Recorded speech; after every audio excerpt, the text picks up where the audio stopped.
Hey everyone, welcome back to 3D6 Down the Line, the most criminally underwashed actual play series on the internet. This is episode 95 of the Halls of Arden Vul Mega Dungeon by Richard Barton, using the old school essential system by Necrotic Gnome. My name is John Britton. I'm your referee for the evening, and tonight we have... Hi, I'm Matt. I'm playing Wolfhard Cheek, ex-barbarian, extra special fighter. Hi, everybody. I'm Ted, and I'm playing Mortis J. Gobliano, all the goblin, all the time for you. And we will probably be seeing Mike a little bit later. He's been stuck at work, but should be popping in a little bit later, fingers crossed. David, however, is not with us. He is wrapped up in all of that wildfire nonsense over in Los Angeles. He is safe. He is fine, but we wish him well. But he is in a different place for the time being, just to be extra careful. So we hope he gets back home soon so he can join us once again.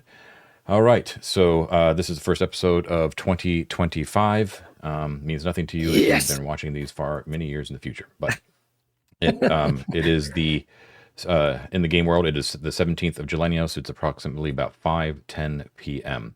The party right now is on top of the LRCP Bandon's boulder near the hematite doors and near the infamous back door to all of Arden Vul. And this particular bandit of the LRCP is known as the Cliff Divers. And it is headed up by a rat-headed beastman known as Silax. And that is who Mort has been conversing with. Upior was also up there as well, but Upior is not with us tonight. So I know that Mike's Lothar, his cleric, is down below sort of tending the goblins that got into a fight with these beastmen not too long before you arrived. Mm-hmm. And there is also a little bit of tension involved with the fact that you have Barrios with you, who is a deserter beastman that you've taken into the AV club, but the LRCP here doesn't want to have anything to do with this guy. But you have found them, which is great news. They are basically encamped upon a huge boulder that is taking up a large central area of this cavern that affords them a view of basically all the approaches. The northern approach is a very wide, about 30 feet wide entrance into a worked area, the first worked area you've seen for some time after entering these sort of winding tunnels. That is a paved parvis that leads straight to the other side of the hematite doors. So they have told you have not investigated fully those doors on this side, by the way. You're seeing them from a distance down a corridor of columns that lead towards them. Okay, you do see like the arcane sigils are sort of glowing softly, but it's in the distance, just to be clear. You've not gotten a full description of what those things look like because you're busy sort of talking to these beastmen. The beastmen have told you that they want news of Neferet's attack on the compound and its status now. You've basically told them what you wanted to tell them about that. They want news of Dano's status. They informed you that they witnessed her polymorph into a small mouse and skitter away from her bedchamber in the midst of that horrible battle with Neferet, somewhere towards the northeast. But that's the last they saw of her. You have obviously said that you have not seen her either. They also want to know of Taltos' location and the rest of the LRCP banda. Taltos is the leader of the LRCP. Upior has strong indications that he may have a lead towards where Taltos might be. None of that has been revealed to this bandit so far. And then they are also waiting for news of a LRCP bandit that was sent out the back door a while ago that has not returned. And that was not part of, or probably unaware of what happened in the compound. That's that lost banda, right? Like the lost LRCP unit. No, there's one because we've heard about them. Yeah, there is that is not the lost one. They know where that one went, but there is another one that is lost, and that was the one that Taltos was sent out to go find. Right. So that's the deal. They have also offered. They know of you, of course. That you met them before in their quarters up in the compound a while ago, and they are perfectly willing to escort you safely to the back door. It's the least they can do. But they would but we've sort of left it hanging there. You haven't made any negotiations or anything like that, and you guys have been sort of discussing amongst each other about how much information you should be revealing to these guys. What do you want to do in order to ensure their safety, or even if you want to, or what should be done with them? That sort of thing. So, what would you like to do? I mean, I didn't really have a chance to pitch in as I was dead to all of you. Mm-hmm. Sorry about that. I think we should keep this to an absolute minimum. I think just try to maybe like bolster these guys, tell them and I can't remember exactly what you spilled already, but let them know that it's still dangerous there. It's not a place to go back to. There are lots of undead everywhere. Just it's very vague in general, but not a safe place to go back to. But we could tell them, stay here, make sure they have some supplies. We could bolster them a little bit since we're almost out, and let them know that they should keep watch for Dano here. And if we come across, her, we can let her know where they are. Right? We can aid in that way. But it's like that age old advice. Like if somebody's lost, you tell them to stay put so other people can find them. Right? You don't tell them to keep wander around.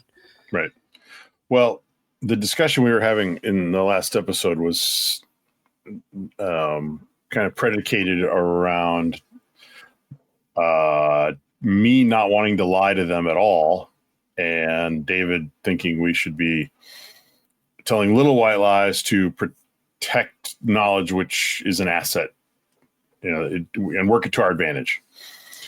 And, I think that makes a lot of sense, but it's just not Mort's way. That's not what Mort does. But I do think saying, I told them they were undead. I told them that we do not know if we have cleared it out. We don't really know how much is left there, how dangerous it is. I think I asked how many of them there were, what were their numbers, and they are still sort of claiming that they're a full cohort or whatever, even though they are blatantly missing 2 banda entirely. They're down to this one and the one that's outside somewhere, supposedly coming back with supplies. So, I mean, and 12 beastmen could do a lot operating in careful formation, et cetera, et cetera. But I like your idea of just saying, it's dangerous, it's ugly, stay put, look for Dano. That's just try and bring everybody together. And that's, I think, the best advice for them anyway, right? That will keep them safe. And I don't think this is anything we can offer, if we find other bandit, to let them know where they are, via communication point. Yeah. I think the main thing we should be doing here is getting to the exit and just saying we brought you this news. We want to get out of your hair. Can you escort us to the exit, the back door, and, tell us where to look for your banda, and we'll say hi if we see them. And we see Dano, we'll tell her where you are, which, again, I would totally do that. I don't think David would probably be like, no, never reunite them. She's better off without any assistance. And tactically he's not wrong. I like the Beastman. And we can read the room if we run into her again. And technically, I'm not convinced we haven't. She might be that stupid cat that we're carrying around. Steve. But it's a great cat. Steve. Anyway, I don't think it's Dano. Okay. I don't trust him. I don't trust him to look at him. So they tell you that Silex tells you that in a larger cavern that's a little bit of a distance to the south, a little bit closer to the back door, they actually have some substantial stores, so that they can actually maintain themselves here for quite some time, although they'd rather not. But if they basically kind of take your hint as to what you're alluding to, the status of the compound looks like at the moment, and if you guys say it's really dangerous, they are willing to believe you. But they're smart enough to realize that there's strength in numbers, so they do definitely want to join up with more bandas. So they do take your offer of accepting any help that you can give as far as relaying word to them. So that's fine. they do say that they can't promise that the tunnels back, if you decide to approach them again, will not be any safer. They'll be aware of you. That sort of that you're coming, but the tunnels have all manner of dangers and beasties, and they in fact mentioned that whenever you are ready to go to the back door, there are two paths that can lead there.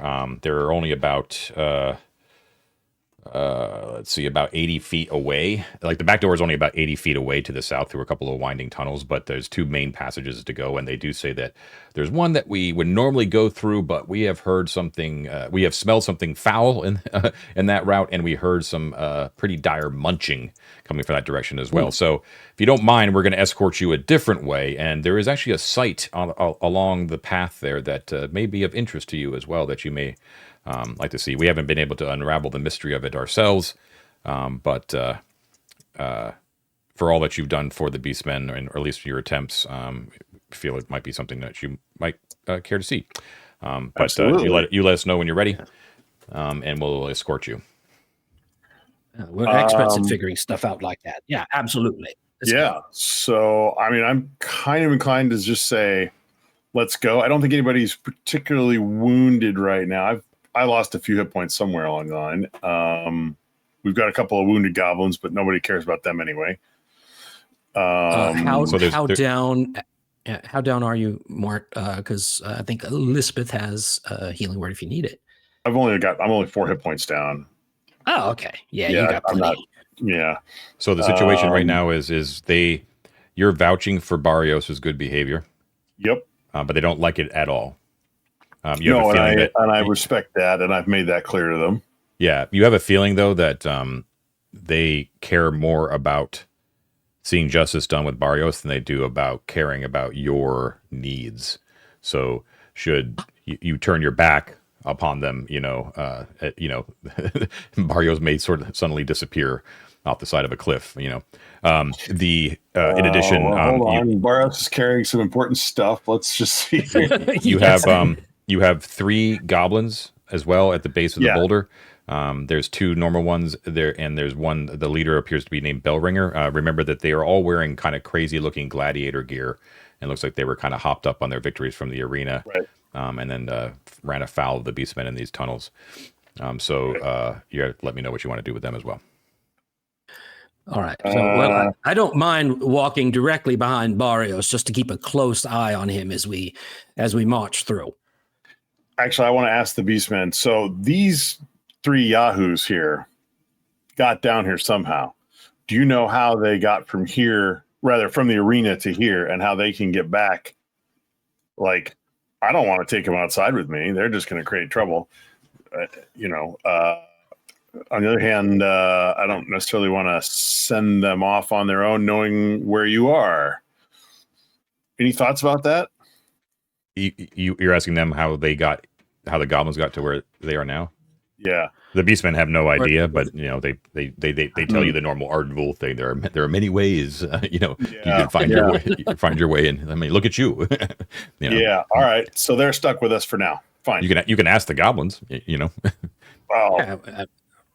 How did you get here? If we can get you safe passage, can you get on back to the arena? Bellringer, he's like, it was a long, painful march to this area, but we could find our way back. No need to bother you further. Just we promise we won't say anything.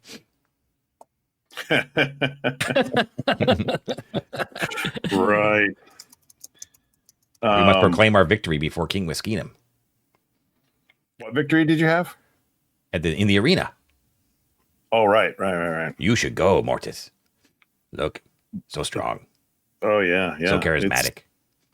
It's true. And that helmet is meant to be in the arena. Oh, my goodness. Yes, absolutely. Well, it's on my to-do list, my friends. It's on my to-do list. But many things, business to take care of, people to see, places to go. So they know the route from right here to get back to the arena? They do, yeah. Mm-hmm. It's indirect and windy, but they know. Yeah.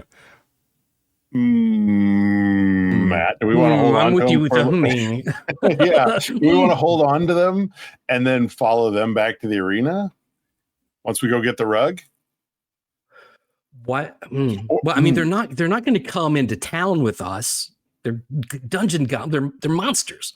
I mean, you're lovely and Sure. charming, loquacious, etc. If you're going to these town, they're not guys- going to come with you. If you leave them here, they're going to leave because they don't want to be in front of the beastman. You know what I mean? Right. So. Yep.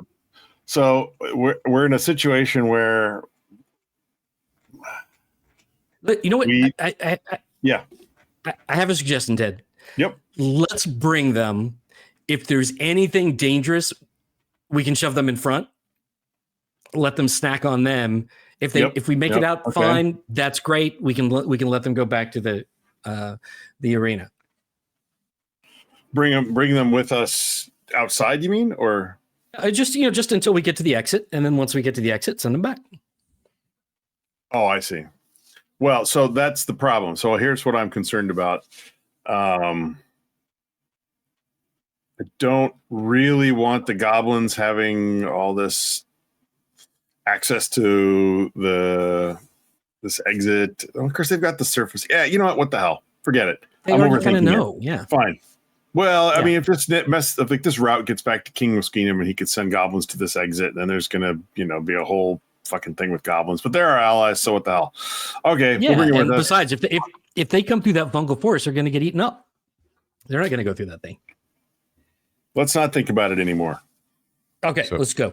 So what are you doing with them? Yeah, they're gonna say, come with us to at least as far as the exit, and then safety in numbers, and then you can get your way back on your own. Okay. They're in for it? Yeah, they're fine with that. They don't want to, as long as you're protecting them from the beastmen. Yep. And then once the beastmen have escorted us, we'll say thanks, and we'll send the goblins on their way, and we'll go on our way. Okay, so you're on top of this boulder. Well, you're actually below the boulder now. You've probably descended if you wanted to talk to the goblins. Yeah. Beastmen have followed you as well. They are leaving one of their number up on the top just to kind of watch the passageway. So right now you're on the southern face of that boulder. So the boulder is obscuring the path to the hematite doors. Did you want to check out the doors, or do you want to go? You want to go right to the back door? I mean, they're right there. Let's go take a look. I'm curious if those ruins are the same on this side as they were on the other side. I mean, devil's advocate, we don't need to open them. We can go around. Well, I just want to look. Okay. So if you moving around the boulder, I think I described this before, but I remember Ted that we sort of gave up on mapping because Miro wasn't behaving correctly. I've attempted to slightly adjust the map so it's a little bit closer to what's correct, although it's still a little bit off, but it's not a huge deal. So to be clear, there is in the boulder room. There is a 30-foot wide passageway leading. It's not even a passageway. It's like a wide opening that leads to a worked area of Arcantian stone that leads to the hematite doors directly to the north. And that worked area is approximately about 40 by 40 from the top of the boulder. And it is lined north to south with a double row of columns that are spaced 20 feet apart. And there's 6 of them total that lead right to the hematite doors. So wait, I know my map is messed up. The 40 by 40 is the north end of that. 40 by 40 is the hematite doors, right? Yeah. So right now we have a space that's 60. So just make it a 60. That's fine. That's close enough.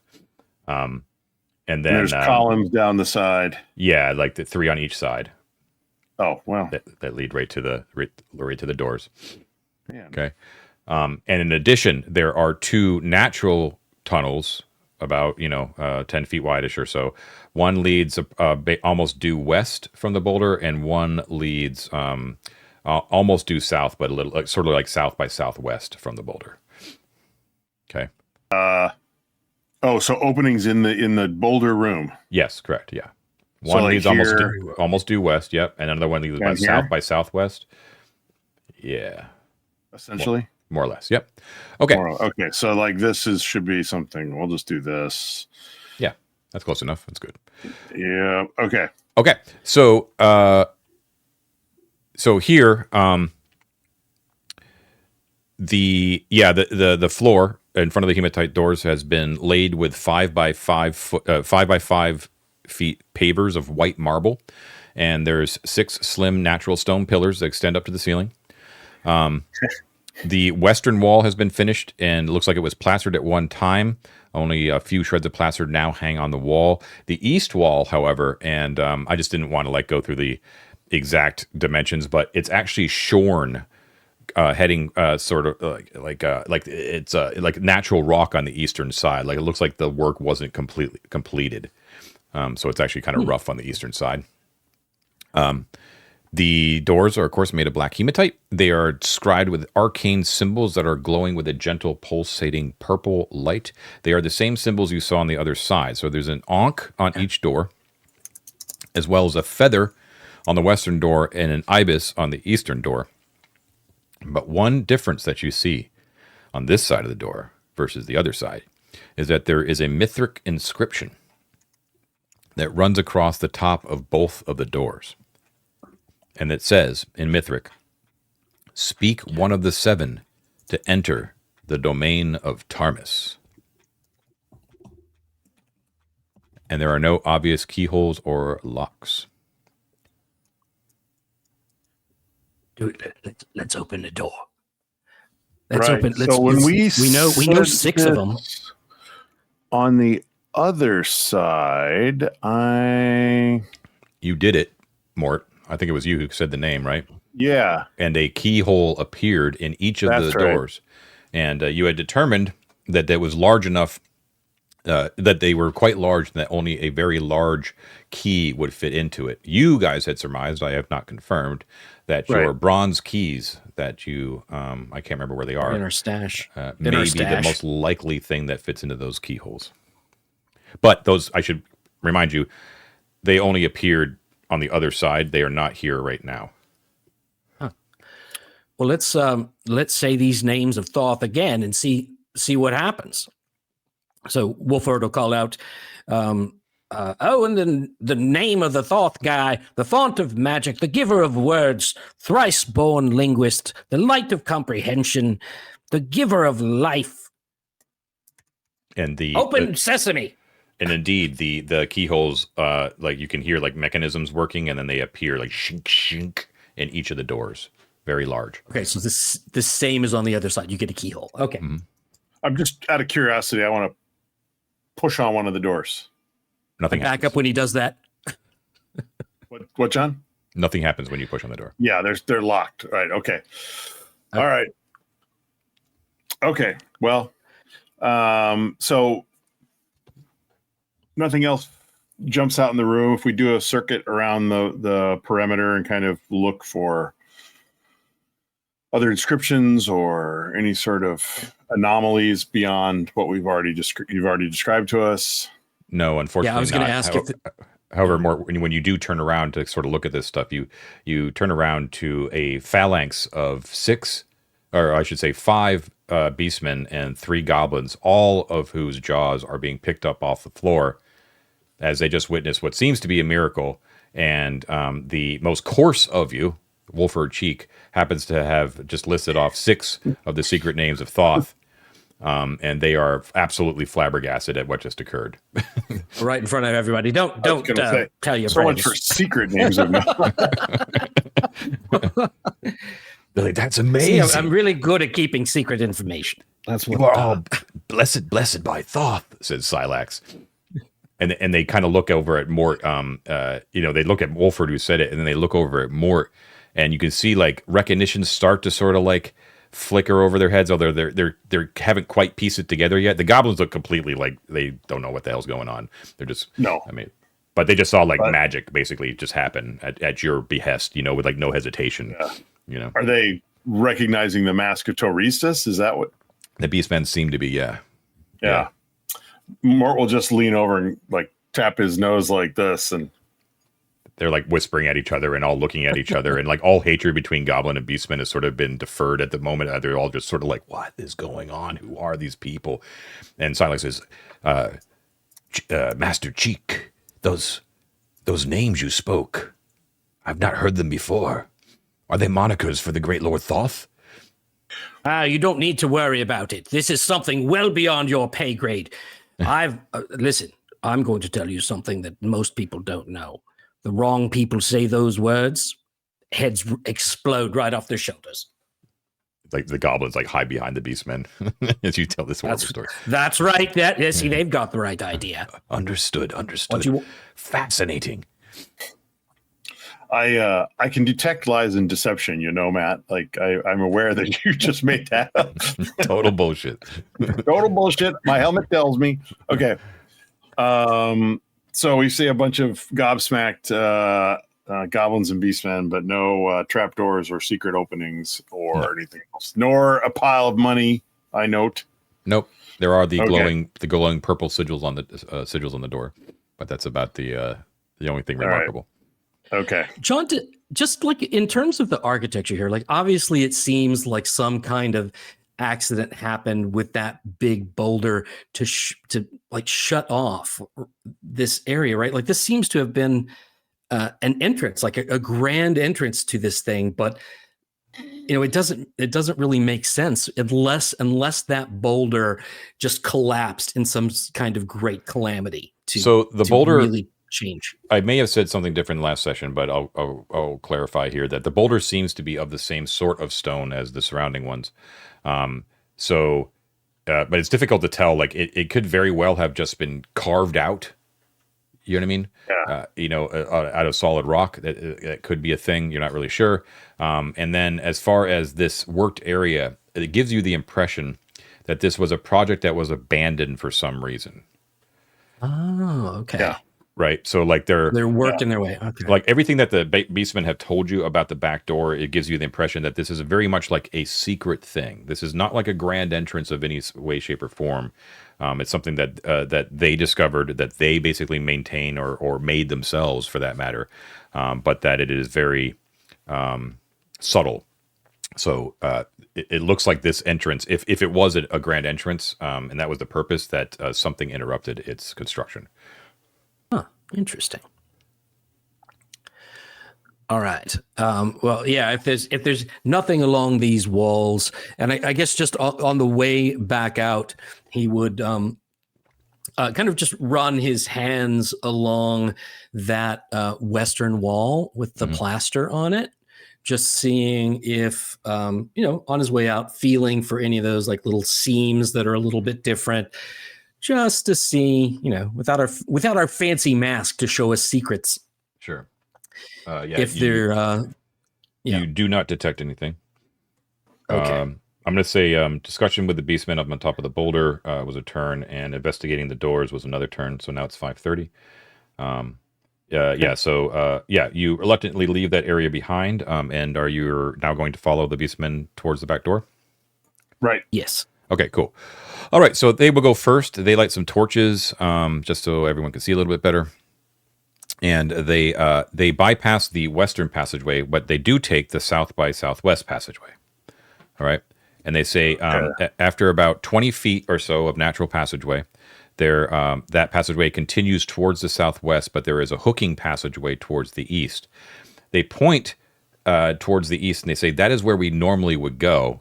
But that is where we heard and smelled something foul in that direction. And indeed, when you kind of stick your nose in that tunnel, you can definitely smell something pretty bad coming from there. So they continue towards the southwest for about another 20 feet or so. And at that point, there is a crossroads of sort in the tunnel that goes in all four of the cardinal directions. You're coming from the eastern part of it. Let me just switch over here real quick. John, as we get that whiff of badness from that eastern passageway, does it? I mean, we are very, very familiar with the smell of various kind of undead. Does it smell like undead? Does it ring any of those bells? No, it smells like fresh, rotting meat. Okay, I'm sure it's a lizard. Probably. Didn't the goblins say they'd encountered a lizard? They did, but yes, they did. Yeah. So did you. Right. I'm sure it's lizard. All right, so I know this is wrong, John, but is this remotely correct here? Yes. Yeah, it's pretty close. Yeah. Okay. So they point towards the north, and you can see that just only about 3 feet to the north, it actually ends in a small cave. It's only about 3 foot by 3 foot, but the far wall, and they say, look in there, and they kind of shine their torch in. And the far wall of it, the northern wall of it, has been smoothed flat, and then carved. And the entire face of that northern wall is carved in a very familiar face, and it is about 4 feet tall, high relief carving, definitely human. Depicts a close cropped, bearded man of late middle age, complete with age lines, crow's feet, blemishes, all that sort of stuff, and with empty eye sockets. You've seen it many, many times. I think we only have, I don't know who's carrying it right now. I'm not, but I think we only have one blue eye, one eye jewel anyway. I don't have either of them, unless it was in the sack of Lara. What's the quartermaster say? Let's see here. You are all so learned. We ourselves do not know who this is depicting, and here in the natural caverns just seems so odd, so strange. But perhaps you know who this man is, why he was carved here. Do we recognize this face? Yeah, you've seen it a number of times. You have a very good indication that it's most likely Priscus Pulcher. Right, that's what I assumed. Yeah, okay. I can't hurt to brag about knowing it's Priscus Pulcher. We've sure. done everything else. Why not? Well, yeah, I know. Maybe they'll forget the name of the thought that they get Priscus Pulcher stuck in their head. Yeah, that's Priscus Pulcher, boys. Priscus Pulcher, an Arcantian name. We do not know it. He was a Sortian firebrand, if you will.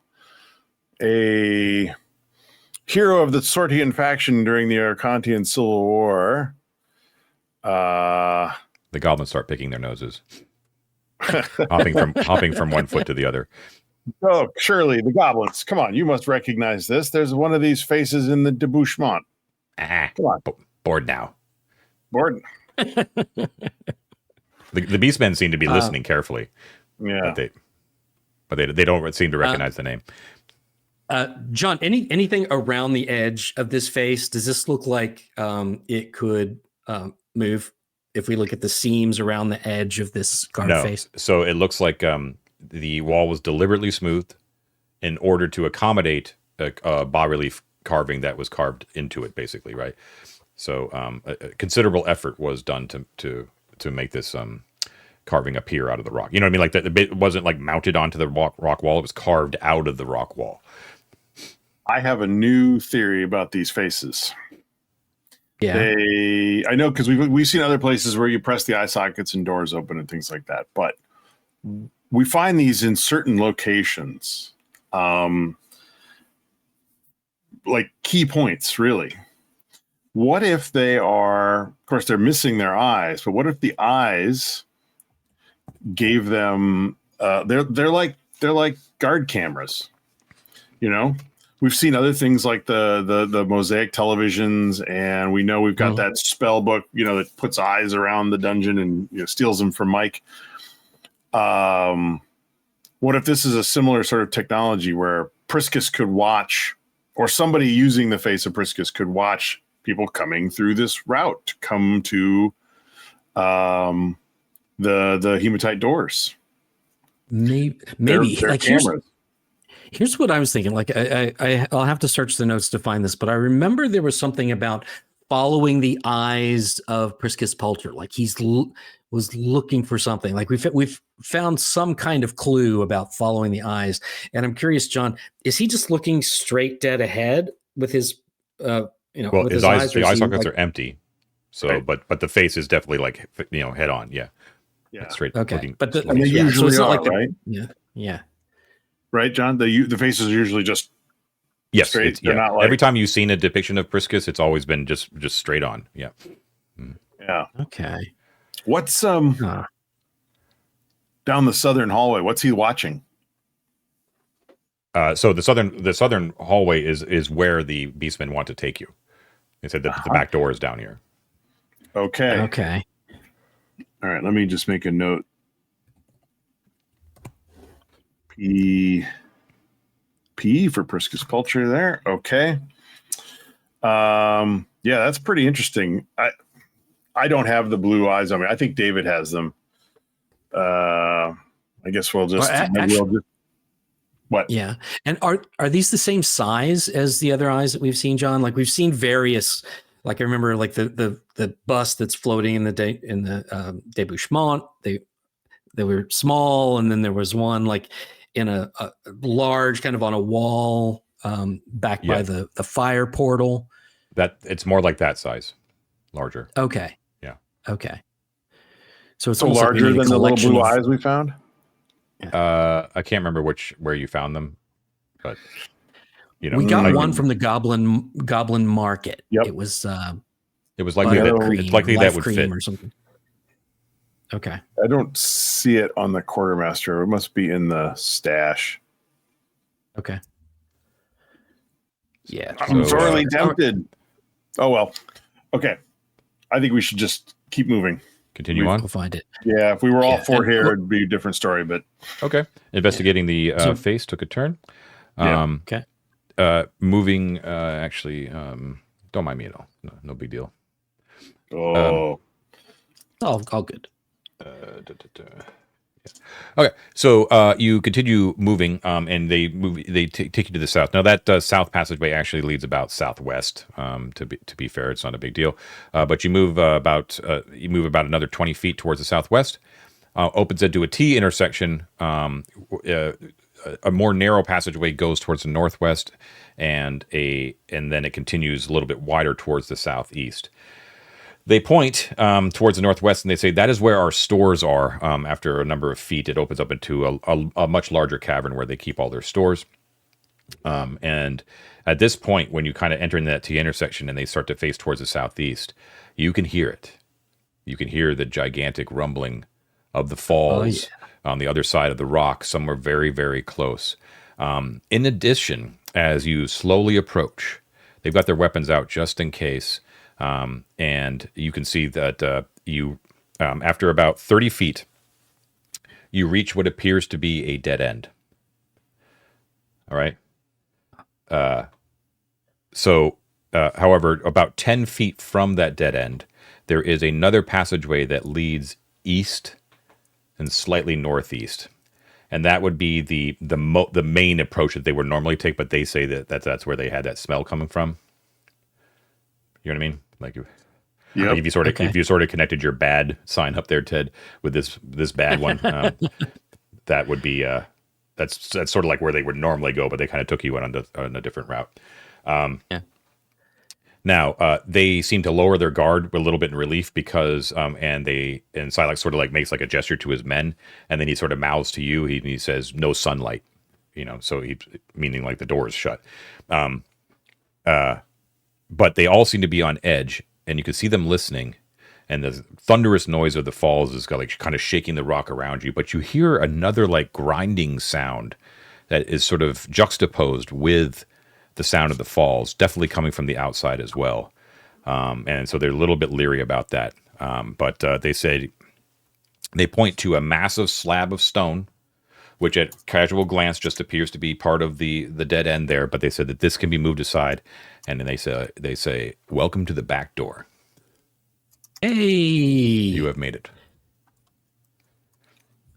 Okay, so there's trumpets play? Grinding sound. I bet that's the arm. The Arden Vader is. Now there is lots of signs of traffic here. Like just tons of footprints all around, mostly all beastmen, pretty much. And there's graffiti that is scrawled on the walls near the secret door. Tons and tons of it. Do you want to do a random graffiti roll? Yes, I do. Absolutely. Let's do one for each of you. All right. Roll me a d20. Well, I got an 8. An 8. And I got a 1. Okay. Mort, in Arcantian, modern Arcantian with big block capital letters, it says, the Priscians have returned. And below that it says, fool of a first circle apprentice, use discretion. And first circle is capitalized.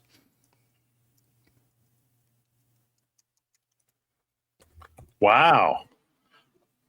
Okay. Priscians is spelled Priscians, and you can definitely tell just from looking at the Arcantian letters that is definitely the root of Priscus Pulcher is the same root as Priscian. Okay, so that's one thing you see, and then one. So wait, are Priscians named after Priscus Pulcher, or is like his name Priscus Pulcher really like calling him, Franciscan Joe or Jesuit Ted? It's a good question, and you don't know, but it's a good question. Okay, you should dwell on it. I am dwelling. Matt, why don't you roll again? Because the one thing you got was boring. It's just like a random name. Let's get you something juicy. Boring, Matt. Okay, 17. That's got to be something juicy. There you go. Okay, this is in Arcantian. Not in big block capital letters, just sort of like randomly scrawled. It says, there's a route to the lower caverns high up on the west wall of the big cavern. On the western wall? Yeah. High up on the western wall in the big cavern. Well. If only we had some flying boots. If only you had a balloon. It's also funny, like how many of these might we have already discovered? Like, could they? Well, we did discover that little 40 secret. feet up. Yeah, there was an entrance. It had more damn sturges in it, so we didn't go. Had all those glinting, huge spokes of rock. Remember all the sort of weird gypsum rock? Yeah. The crystals. Oh, yeah. That was one thing you saw high up on the western wall. Is it the one that they're referring to? Who knows? Okay. So they basically they're waiting for your word, like whatever you'd like to do. They're not going to leave. They want to stay here. They wouldn't mind like poking their heads out just to see if like there's a bunch of dead beastmen right outside, but yeah. But they're not. All right. They're too wary of the dragon. Will they show us how to open it so we could come back? Yeah. If we wanted to come back this way? They have no problem with that. Yeah. Okay. Great. Is it just brute force, or is there like a secret to it? Well, they'll open it for you. You want them to open it for you? Okay. Oh, well, I will say, what's his name? Skylax, right? Silax, yeah. Silax, show us the sun. Excellent. And there's nothing fancy about it. They just get a bunch of men and they just shove that boulder aside. As the boulder moves across, it's just sunlight just kind of pours in. It's been some time for you guys. Now it is approximately about probably another turn went by, so we're looking at close to 6 p.m. right now, but still it's sunlight. It has not gone down, and so the westering sunlight blazes in at an angle inwards. Yep. Now you can immediately and the sound, of course, magnifies 100-fold. So just like the thundering sound of the falls as well. There's a slight mist in the air, but you can immediately tell that you are not like right next to the falls. It's not, you're not being drenched, but there's a mist in the air, and you can see before you that there is a small platform, but then immediately descends and ascends, switching back up alongside the cliff face has been carved out. It looks like it used to be paved. It is broken, and there's plants that are sort of growing through the cracks in the pavement stones and all that kind of stuff. They're very, very dangerous and treacherous, and quite wet as well and slippery. When you sort of step out carefully in view, your mind reels and you have to like jerk back because vertigo just overwhelms you as you kind of peer out and you just see the whole of Burdock's Valley like spread out before you. Just like you're high up. You're like really high up, it's actually quite beautiful because you're far enough away from the waterfall spume that it's clear, like you can kind of see out there. and it's the setting sun that's basically highlighting over all of Burdocks Valley. You can see off in the distance, miles away to the south, the lights of Gosterwick are starting to sort of come on as the sun sets. Yeah. And when you look to your right along the cliff face, you see movement. And a distance away, you can see the arm of Arden raising up slowly. Good one, Matt. And you can see figures that are standing on that palm. Two of them are obviously Azure Knights wearing their blue armor. And as well, there appears to be a band of a motley sort of about 5 or 6 people of varying races and heights and dress. And you can easily tell from a distance that this is the 5 Fingers being escorted up to the plateau. And they sort of like rise out of your view as they sort of They do not seem to see you. What was the fat guy's name? Roger. Yeah, with the Roger, the rapier. Roger. Like, hey, Roger, fuck you. Yeah, those guys that you have beef with for some reason that is totally not warranted. He just creeps us out, man. He just creeps us out. You give a so John, if you on the mural board, there's a picture. There's a picture of the cliff face. Could you kind of show us on there where approximately we are? Sure. And let's show the audience as well, shall we? Yeah. We're looking at the nice 3-dimensional Jason Lutes one. I was actually looking at the more sketchy one, the 3-dimensional one. I could find that. Where to go?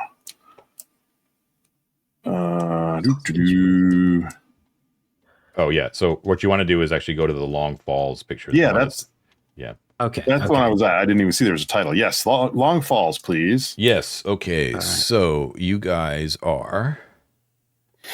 Let's see. Zooming in.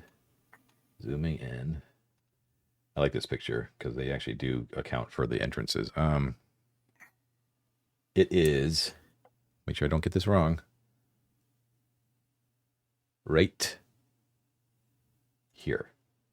All right, hold on. Okay, I'm going to mark that.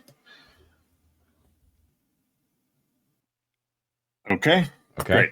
It's so high up. Oh that is the back door. Yeah, definitely higher than we were before when we came in on the ramp and climbed onto her shoulder and took her arm up and everything. Yes. So where you were there, Ted, I was just going to point that out. That is easily discernible. That's this right here.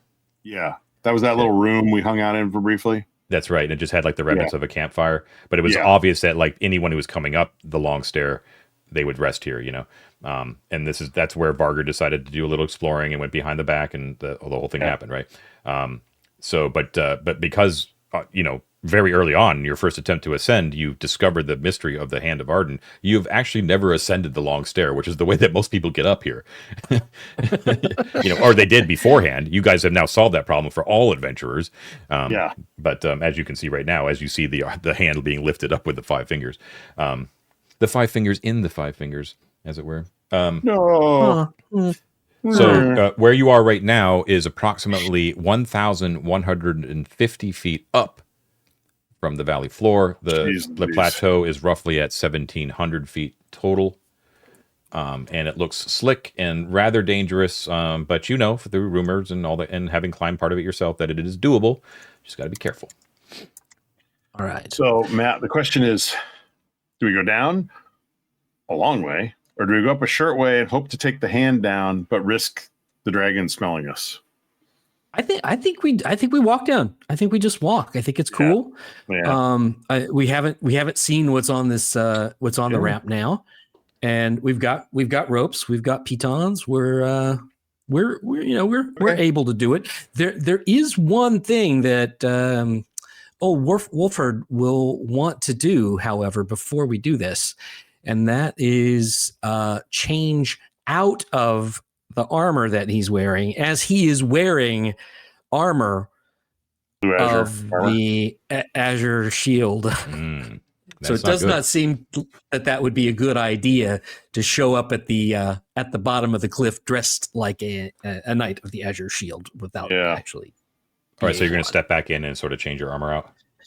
Yeah, and I need some to put on, and Well, looking for volunteers. I don't want Mort's armor because it's got a little it's funk going to to it. chafe. It's too small for Yeah, you. yeah, I could use it as a Um, cod piece. So I think the beastmen, they have that large cavern that has a bunch of stores.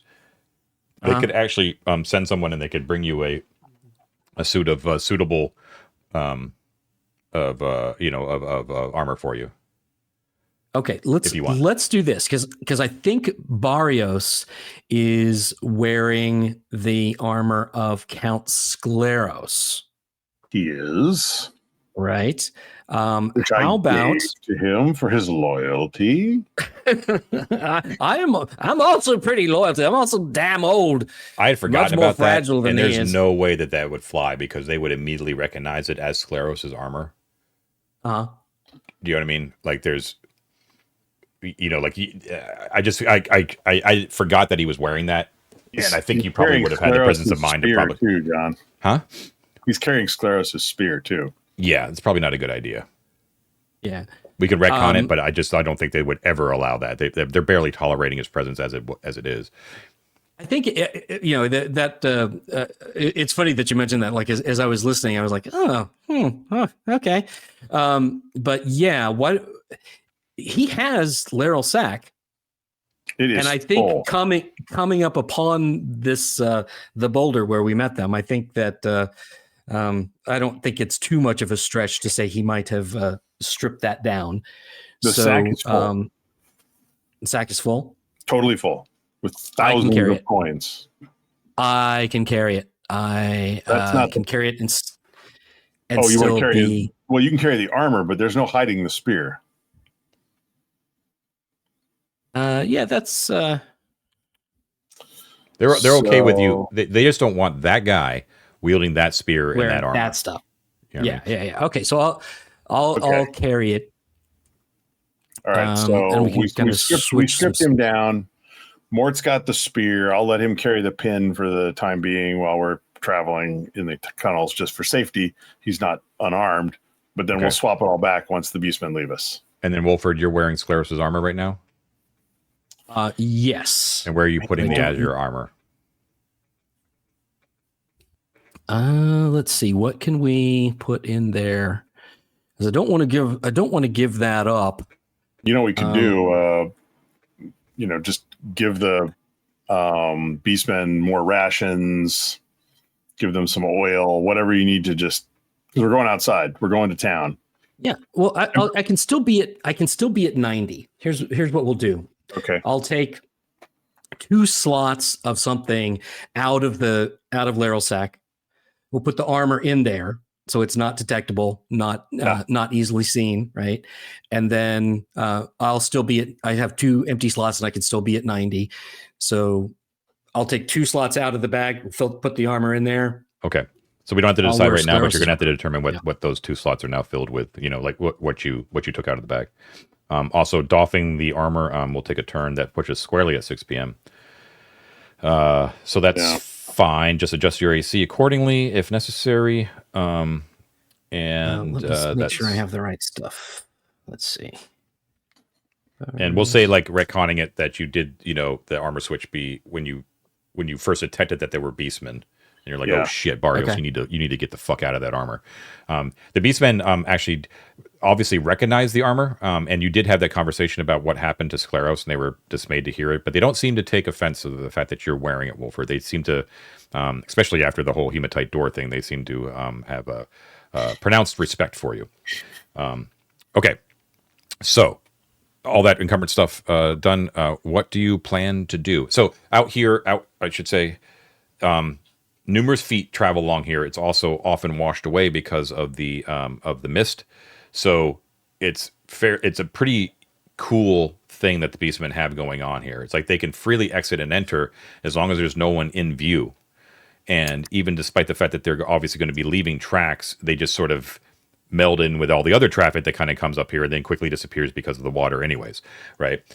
When you are step out and look back into the cavern, into the back door, you can see how well hidden the door is. It is actually in a fold in the rock that is heavily shadowed, and is almost impossible to detect from the outside, because when the stone is sort of moved across, it just sort of it just looks like a fold in the rock. Cool. So yeah, it's pretty nifty. So you can go up, you can go down. It's pretty much your only choices, or back in. Is the wind, the prevailing wind, such that the path is particularly wet right now? It's wet. It's almost always wet. Yeah.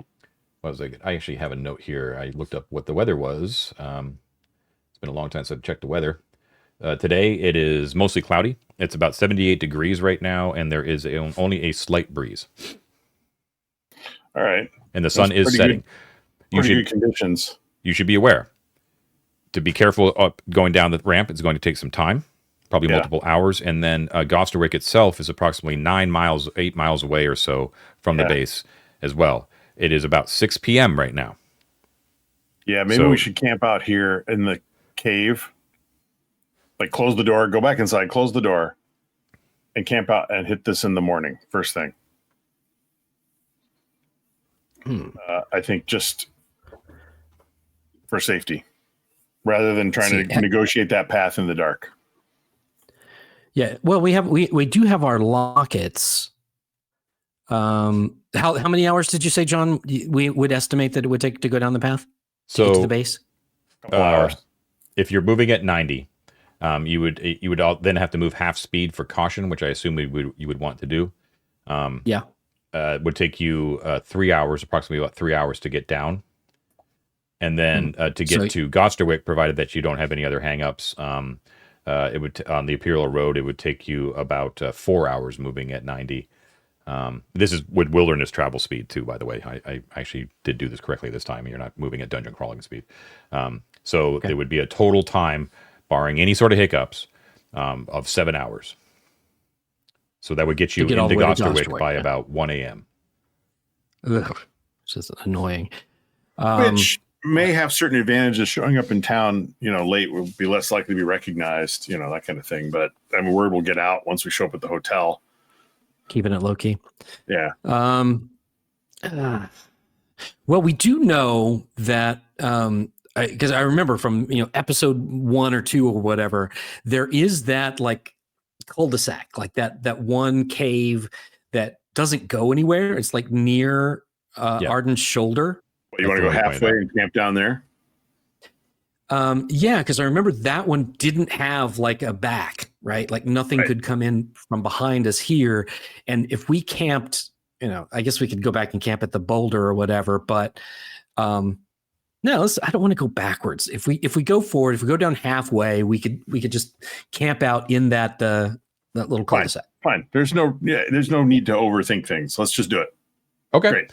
So you are saying goodbye to the beastmen and the goblins?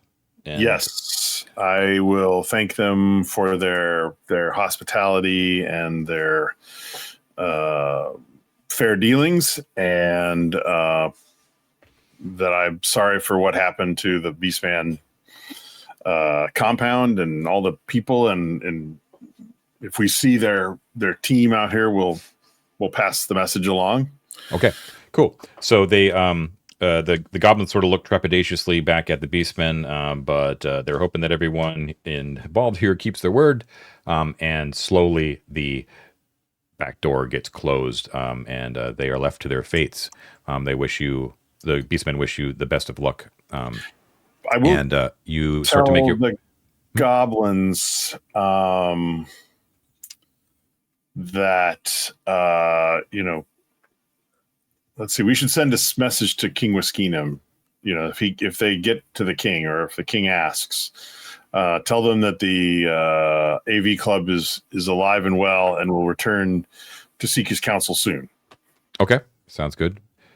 They still look a little bit bemused that you even have the ear of the king, because remember, these guys weren't aware of that whole thing. But they will do as they're told. Right.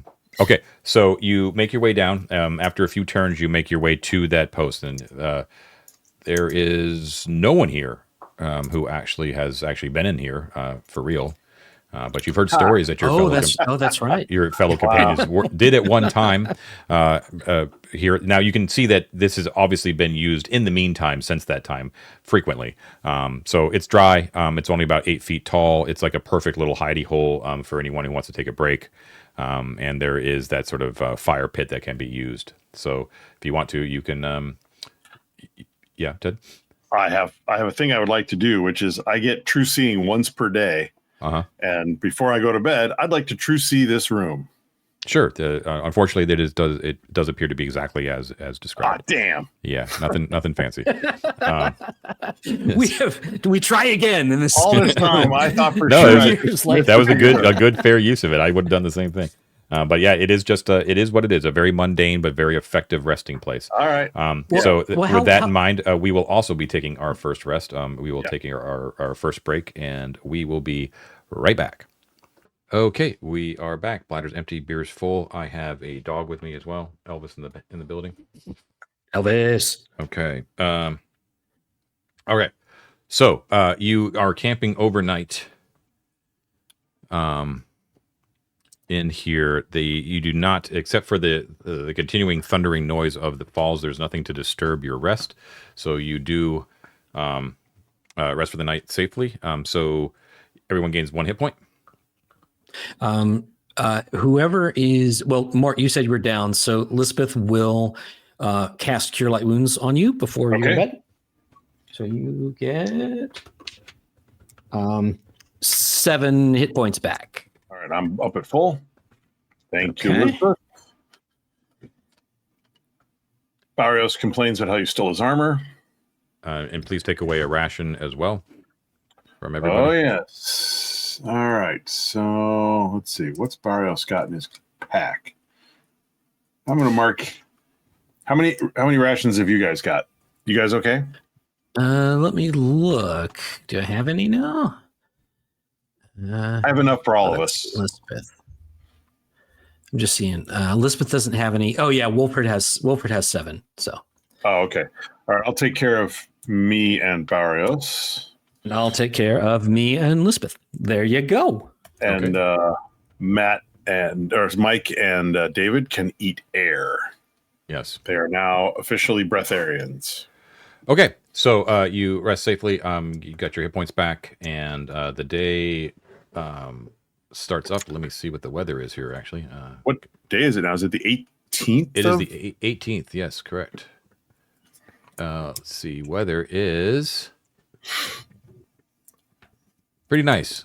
Still mostly cloudy. So like in the morning when you wake up, it's about 63 degrees, and there's only a moderate breeze. So looking pretty good. Okay. That's great. As the sun rises in the east and illuminates the cowled figure of Vul first to your left. Okay. So continue on down. Yeah. Indeed. Yes. Okay, so down you go, being very, very careful. I'm not going to make you make rolls. Just assume you being very careful and taking your time. You make your way to the valley. Ropes and stuff. Yeah, you make your way down to the valley floor. It looks like the Hand of Arden is in its default position at this time. And as you move away from the cliff face, after a short distance down the Imperial Road, you come across that the old watchtower. Remember your very first encounter from way back in the day is now the site of that massive construction project going on, where they're building like a big gatehouse, and it's fully manned by Azure Knights.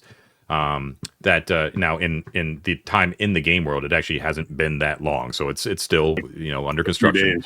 But it's coming along, but it is fully manned, and everyone's sort of kind of changing their shifts right now. So there's some tired knights retiring and some new knights taking their positions. They stop you briefly, but they immediately recognize you. You guys pull out your passes, like your big passes, and they're like, AV Club after, back to Gosterwick. Good to see you. May your fortunes always be high. And they kind of send you along their way. So this is the question. Are you taking Barrios? What's going on with Barrios? I think he comes with us, but we do the whole cowled hood, and he's terribly disfigured. And he doesn't like to look on people. And okay, so he's like a shadowy, mysterious Strider type, basically. Yeah. And we can even get like some loose bandages to go around his face, right? Okay. From the sack. Yeah. He's a leper. Huh? Okay. What was he? Was he a rat? No, he's a sheep. Sheep. Yeah. Sheep. Oh yeah, that's right. That's disguising the smell, but that's why I named him Barrios, because I thought the name would sort of. Barrios. Okay, yeah, he better not talk either. Then okay. So yeah, he's going to keep his head low. He's actually kind of sort of dancing in anticipation because he's never been to Gosterwick. He doesn't even know what this place is. He's heard rumors, but he's a little bit scared. But he's cool. He's a cool cat. So he knows to follow instructions. Okay, so down the Imperial Road you go, around Toady Lake, and remember you have to kind of swing all the way around to sort of come up from the town from the south through that sort of freestanding gate that's sort of waiting for walls to sort of appear. And in the early morning, you are sent through without much of an issue by the guards that are residing in one of the two kettles, which are those big barracks. And into the town you go, and welcome back to civilization. So I assume you're going to truck right on over to the Stunned Acolyte, where you have a sweet deal, thanks to Eusebia. Yes. All right. So we do wash our feet, wash a little bit of the dungeon dust off. Mm-hmm. For the sake of not making David and Mike crazy, we're just here to get the rug, right? Well, that's the plan. I think we have a couple things. It's very quick and easy to just get them identified. Okay, some identifications.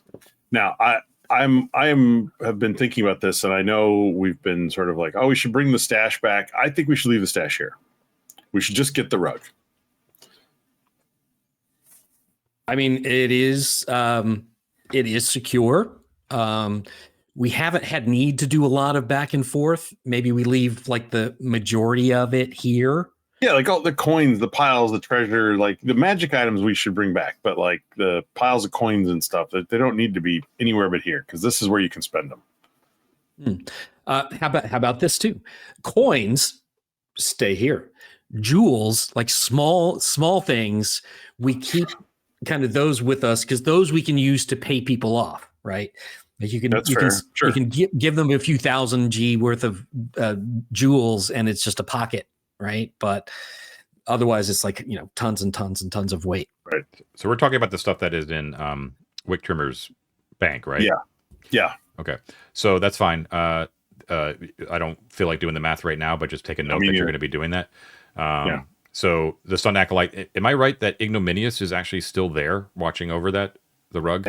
Yeah, that's been his job. So my other character, nothing else to do. He used to be on monkey duty back when we had Trefco to watch over. Yeah. But yeah, he's just he's been there the whole time, kind of counting money, doing that little trick where you do the coin. Yeah, sure. Across your fingertips. I thought he was studying the books or something, wasn't he? I thought that was your guy. Oh, Titus is definitely reading. Yeah. He likes to read. Anyways, so Ignominious is happy to see you. You kind of give him the lowdown, all that kind of stuff. The rug is still, of course, in good hands. Do you want to bring Ignominious back with you? Is he going to return to Arden Vul? Now that there's nothing to guard. Yeah. But okay. Wait. Now we got two guys. So I would. Well, he wouldn't be adventuring with you. My point is like if you want him to be a character that you can play, he has to be in. Yeah, back in Arden Vul. I'll send him back with the rug. And send him through the rug. Yeah, and then we carry the rug back ourselves. Okay, that's the plan. That's fine. Cool. He's happy to do that. I mean, he's not too terribly happy. He was loving life in the Stunned Acolyte, but it's pretty nice. Duty calls. All right, and then you're going to go to the Arcane Practitioners Guild and identify some shit, right? Yeah, there's just not a whole bunch of stuff, but the things that I had in mind, there's some things we've been carrying around that we got from Nefret, right? One was a silver amulet shaped like an arrow. Yeah, can you give me a page number? Her. Oof. Yeah, hold on. I'm getting out my treasure tracker here. Let's see here. The page number for even on the treasure tracker is the thing. It was just on Nefrit's gear. So when we killed her in the library, that was one of the things that we took off. I could find her, but it's just I thought maybe you had her. Matt had her page number real quick. I'm sorry, there's no page number on the treasure tracker. I blame Ted. Well, come on now. What session did we find her body and loot her stuff? Well, how much did I say that this what is it? Did I say 400 for 200? 200. 200? Yeah. Okay. So don't here forget it is. Here it is. I got it. I got it, Ted. Okay. So this is a 200. So mark off 200 gold. Wait, what's the page number? I'll just record it. Oh, it is page 200. Okay. Fancy that. Okay. So Arcane Practitioners Guild obviously know that this isn't just another magic item that this was found. This is obviously of great age and of importance as well, but they don't inquire into that. But they look very jealously as they hand it back over to you, and they tell you that this is an amulet of protection from normal missiles. It has a inscription on it that says "Defendat me," which means defend me. Defendat me. Okay. All right. So 18 silver, shaped like an arrow, and it gives you the protection of the 3rd level magic user spell, protection from normal missiles. It lasts for 4 turns, and it can be activated 3 times per day by speaking the words "Defendat me."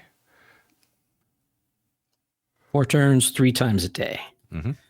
Awesome. Very cool. I don't suppose dragons count as missiles. Well, definitely not a normal missile. He's pretty defensive right now. If a dragon comes flying at him, he's got his shield that protects him from flying things. So he's doing pretty good. Doing pretty good. Now, Ted, yeah. Well, the other thing we got off of her was the string of pearls on a platinum chain. We got those. We had those identified. Those were the force, right? Yes. Did we have those identified? Beats of force. Yeah, the beats of force. Well, no, she had those, but she actually popped these pearls, so they are able to identify those if you want them. These are different. Yeah, I think we should get it identified. Okay. Yeah. Okay. So another 200. Yep. These are it's a pearl necklace of invisibility.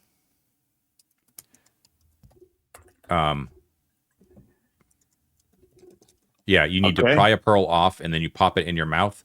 It dissolves and then renders you invisible as per the spell. And you witnessed her do this.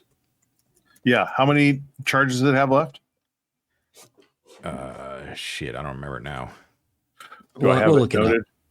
Oh, she used. Okay, I have. She used 2, so there's 6 left. Okay. Awesome. That's great. Last thing, Ted, tell me if there's a reason not to do this. But he's been like carrying that giant claymore sword that we took from Dano's special stores in her room, her secret stash. And he's been like, while we were in the caverns where it could be seen, he like wrapped it up. But now that we're out, I think it might be kind of nice to go. This is Nunos. 2-handed claymore with inscription Nanus. Nanus? I have Nanus. Nonus. Nonus. Which gives you a clue as to what it might be. Do you want to get that identified? I think we should have that identified. Yeah. I think it's worth it. Okay. Another 200. There's no reason not to, right? Yeah. This is a unique blade, they tell you, of very fine quality, ancient Arcantian, and it is Nonus, which translates to in Mithric 9th. And it is a 9 lives stealer. Dun, dun, dun, a classic. Never actually seen one in the real wild before. Well, you own one now. And I have no idea. What does that do? I have no idea. So it has the power to suck the soul out of living creatures. On a natural 20, target must save versus spells or have their souls sucked out, which is the equivalent of instant death. If the save succeeds, the sword inflicts normal damage. So natural 20, and it has to fail a save. So it's still rather difficult to pull off, but when it does, it's pretty sweet because it will kill anything. It can steal 9 souls in total. And once that many souls have been drained, it becomes a normal magical sword +2, which is pretty sweet. So even when it's done, it's still a +2 sword. Non-living creatures are unaffected. That's key, right? So undead aren't affected, constructs, that sort of thing. And this one is a little bit unique because you're playing with me. And each time a soul is taken, a 9th part of the blade starting at the tip changes into a blood hue and slowly rises up the blade until it reaches the hilt. Cool. So you can always sort of tell. Is it all black right now? It's metal, Oh, right. Iron. So it's empty right now. It's empty right now, correct? Yeah. Okay. So I kill more just to see if it changes the level. It does. It changes. time Time to bring up Titus. I want to just because we've got to we just spent 600 gold pieces. I'm going to just doing some math here, Matt. Some of what we've got in the sack we're emptying out, and it's going to pay for some of what we just did. Okay, awesome. Anything else that you want to identify? I think let me check. We did a check on the golden egg and the stuff like that. None of that was magic, right? Does that sound familiar? I know we have a golden egg in the sack. I don't remember. Oh, yeah, because I think they just used Upior just used his detect magic and didn't see it. Yeah, that's worth. Oh, there's a ring with a carved blue jewel that looks like waves. I think we could have that identified. You have a page number? 216. And then there was this 1-inch diameter silver rod that was magic. That we also, that's page 213. And we got the money for it, so you might as well identify them.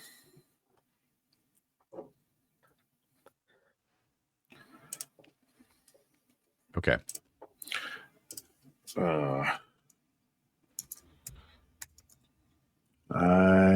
Identify. So the silver rod. Yes, that is magical. Hold on 1 second. Checking. I don't think we. So it is magical. Now they tell you that they can only really. The only thing they can determine is that it is a unique magical item that it can be used for only one express purpose, and that is as a key. However, they cannot tell you what exactly it opens, unfortunately. Okay. Very cool. Silver rod. Okay. All right. And the blue wave ring? Yes, that is a ring of swimming. And which is what we guessed. I don't have the exact deets for that. I think that's an Osric item, like an AD&D item. Maybe I can find it real quick. Swimming. Here it is.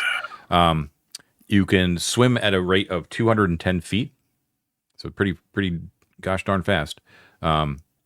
If you're clad in appropriate garments, you can also dive up to 50 feet into the water without injury. And you can hold your breath for 4 rounds, and you can swim up to 4 hours before needing an hour of rest. And you can actually do that rest while floating, because it grants the ability to stay afloat under all but hurricane conditions. Sweet. So that's pretty cool. That's pretty handy.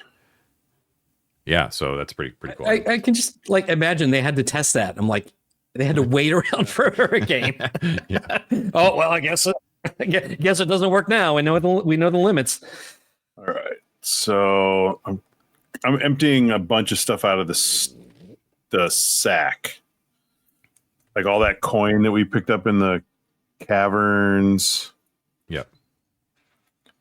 The Arcontian silver pennies and everything, right? So we got like a boatload of money. It's all coming out.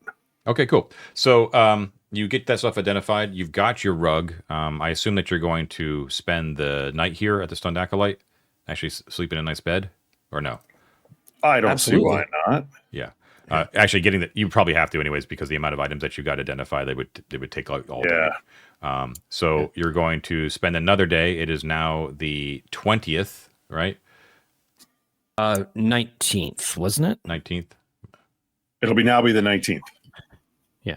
It'll now be that, right? Yeah. Okay. Let's see. Weather. John, yeah. So John, there's one thing that Wolford would like to do before he takes back off. He's going to send a dozen red roses to Freitas the Stern, who is Lady Alexia's hot stern assistant. Yes. With a card that says, "My stern mistress, I will see you again when I'm rich or when I'm dead. Enjoy these until then." Love and then a little heart, and then Wolford. XOXO. Yeah. Okay, cool. And you send a messenger with that up the pathway to the Azure Keep. and no expense, no, everything, longest stems you have. In fact, get extra stems and stick them on the end. Fair enough. All right. If you want really nice, the best roses, let's call it 5 GP. All right. I think you should spend more than that. Well, yeah, I want the card. Well, five gold is like that. Remember, that's a lot of money, actually. Okay. Well, I don't want to be too showy. Last time it didn't work out well for me when I tried, to impress her with some charity work. So let's see if she likes flowers. I'll be all subtle this time. Time will tell. Okay, cool. So you sleep a wonderfully restful night at the Stunned Acolyte. Makes you really think twice about your life choices, about going back to Arden Vul willingly. But if you are still down hit points, you get another one. Wake up the next day. It is more overcast today. However, it's still the temperature is still pleasant. The breeze is still soft, but it looks like the clouds are starting to roll in. You're going to make your way back, right? I believe so. I don't think we have anything else, right? You have the rug. What is your plan? Yeah. Like, where are you going to? Are you going right back into the back door? Hold on, I'm just doing some bookkeeping here. Give me just a second. Okay. Well, Ted thinks we toyed with the idea of jumping in the water at the base of the waterfall. However, with David dead to us and Mike not here, that might not work because one of them has we've got tons of like water breathing and water traveling stuff, but they have it. And we don't. I tell you what, well, I just identified a blue ring. I think I've got it. Well, okay, so that's so Lisbeth and you will be fine. Yeah. Why don't we do this? Let's get the big key that we think will open the door, and let's try to open the door back to the fungal caverns. Well, I think that would be fun. This comes back to the conversation we were having offline about what our bigger goals are, what our priorities are, and much as I would love to be noodling around and exploring and trying to open doors and stuff, I know it's on the other side of that door. This is true. So I feel like we need to do something that is definitively towards a goal. So the reason I like the water entrance is because that's down in the Trials of Arden area where we found a spaceship, and that is a thing that I really would like to do, et cetera, et cetera. Now, Okay. If one person with the ring takes the rug, no, we still got to get the other rug. Bugger. We're still only one Right. rug. We're still, damn it! What? How much to duplicate our rug? Okay, I want Well, a it's a triple good set. magical item. It's very cool, but it does have an important proviso. All right. Because we. Okay. Yeah, because wherever we go, we can still only have one. Like, you can't teleport with one, right? So we can't have both of them until we walk back and get the second one. We have one with us now, so wherever we go, we can transport to the stash inside the pyramid, right? Yeah. But that will leave the one here. So here's the thing, right? Lisbeth has the spell water breathing. She has that available to it. Yep. She has 2 level 3 spots, so she can cast that on 2 people. Yeah. I know that Upior has a magic item that lets him cast that. I don't remember what it was, but I know he has that somewhere. But like I said, he's dead. You don't have access to that. Yeah, unfortunately. So she can transform into a fish. We could have 2. There's 1, 2, and then you have you can't breathe, but you can swim. Right? With the ring? Yeah. I mean, truthfully, I'm not actually sure who's carrying the ring. Okay. It's not actually. Well, actually, let me see if it's marked on the quartermaster, because it might just be in the stash pile. In which case, I guess dibs. David does not have it on his list. Oh, I know. I actually have it. I have it on the list. I have the blue jewel wavering. I want to go swimming. Okay, so. But wait, you can still drown. You can swim, but you might drown. Hold your breath for 4 rounds. Okay. All right. So if she would turn into a fish and went ahead and scouted, or like a porpoise or something, went ahead and scouted, came back, we tie a rope to her tail, and water breathers and ring of swimmer people all zoop along with her, we could get into the Trials of Arden. All right. Sure. Of course, we'd be in the room with the giant turtle. We killed the turtle, though, right? No, he's fine.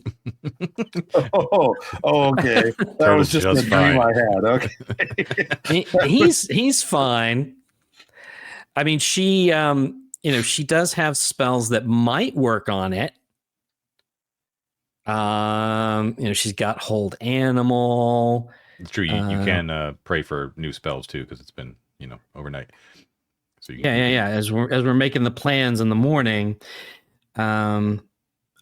she could pack protection from plants and animals. I'll tell you what, we're actually getting close to our second break time. Do you guys want to outfit yourselves and decide on a plan? Then we'll come back after break. Yeah, that's good. That's good. Okay. Let's do that. All right, we will be right back. All right, we are back. Bladders empty, beers full. As you can see, the overlay has changed a little bit because we unfortunately got confirmation from Mike that he will not be able to join us. So he is dead to us officially. All right. So what is the plan for the next morning? So first, let me just ask you real quick. What is Elizabeth, who is our lone spellcaster right now? What is her spell allotment when we wake up on the 19th? Okay. I think I've got this. 2 level 1s: Entangle, Speak with Animals. 3 level 1s. Sorry, and her Umbral Ashes spell. Right. Barkskin for level 2, Obscuring Mist for level 2, and Cure Light Wounds for level 2. She has 2 level 3s, Water Breathing twice. Okay. Yeah, gives you a hint of our plan, right? So, wait, not done. She's level 4. More spells. Yeah, this is the rest of the episode, just me reading her spells. Then 2 level 4s. She's going to bring Cure Serious Wounds. and Dispel Magic. And then for her level 5 spell, she's going to do Protection from Plants and Animals.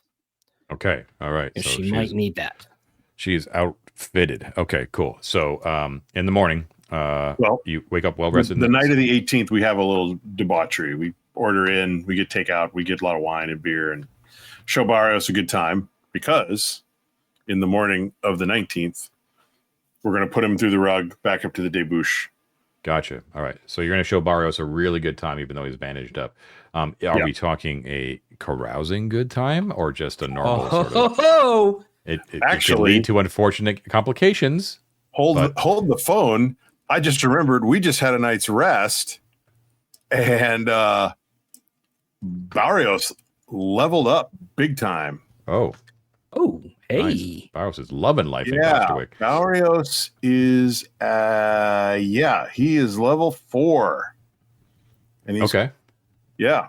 And if you were to give us more XP than like last night, he might be level 5 too, but let's just do level 4. Okay. So that's pretty cool. Carousing. Well, I guess do you mind if I spend 22,000 gold and carouse to get to level 8, Matt? Is that Yes. All right, well, let's take care of this stuff real quick. So the ranger, the beastman, I'm just gonna roll a D8 for hit points, so let's roll that. Yep. And so he rolls a 4 plus a con bonus of 1. So he goes up to 19 hit points. Okay, and it's also a big level for him because he actually his attack bonus goes up and his saving throws go down, and his weapon damage goes up as well. So he's got all right. that. So this is, what episode are we on? 95? Yeah. So he gets a +2 to his attack bonus. Looks like all of his saves go down by 2 exactly. Oh my god. Okay. And his weapon damage. There's a lot to type in here, John. You can do it later. And his weapon damage will increase from a D8 to a D10 for his weapon damage. So that's pretty freaking sweet for old Barrios. So his attack bonus goes up by 1? 2. He now has a +2. Damage die D10. And saves all go down by 2. +2. Okay. Sweet. He just got a lot better with Scleros' spear. Okay. Very nice. Yes. No, we don't need to carouse then. We've leveled up our beastman, but we send him away because why would we keep him around when he's so useful? Okay. Okay. I mean, carousing is fun. It is all fun. Right. So, morning so comes. He goes back to the debouche. What is your grand plan? What's going on? Okay. We get out of town. We ditch whatever we don't need. We put it in the stash. We get out of town. We're going to go to the base of the waterfall, which we believe connects with the pool in the Trials of Arden level. And then Lisbeth will cast some spells and do some shape-shifting. Matt? Yes. So, again, this is all based on player. When we got teleported there or lost there, and there were some people who showed up who took like some kind of weird Goonies water slide to get there. So we think maybe that is a way to get back in a quick manner. So our plan is she can cast 3 spells and then shapeshift into a dolphin again, because that's like the best one. So she can cast water breathing on Wolford and on Mort. And then on herself, she can cast protection from plants and animals. Now, water breathing lasts 1 full day, so that's not thing. But the protection from plants and animals, that's a quicker thing. So she's going to cast that on herself, swim around with a rope in tow to see if she can find the route to the Goonies water slide that takes us to go. After casting protection from plants and animals on her? Right, because that lasts 4 turns, one turn per level. So that's 7 turns. So hour and 10 minutes. Hopefully, yeah. Okay. So, okay, cool. What are you going to do with Barrios? He's back. Barrios, He's in the debouche. Yeah, we're ruggleporting him back to the debouchement. Like before you even go to the falls, right? Yeah. I mean, he could come with us that far. He could come with us that far. Yeah, just for extra protection. He doesn't. It doesn't really matter. But okay, cool. Let's just send him back. You send Barrios back. He's fine with that. He's feeling great. He had a great time in Gosterwick, and now he's feeling even more powerful. So, on this overcast day, you make your way back to the base of the falls. So you're going to have to go through the gate again. Guards, of course, greet you once again. They ask if you want an escort up on the hand. You obviously say no, right? And so okay. You get to the road basically abuts the plunge pool, okay? But of course it's extremely heavy. I mean, like when you get to the edge of the thing, it's overwhelming. It's like you basically can't see anything, and you're completely drenched. You have to shout in order to hear each other.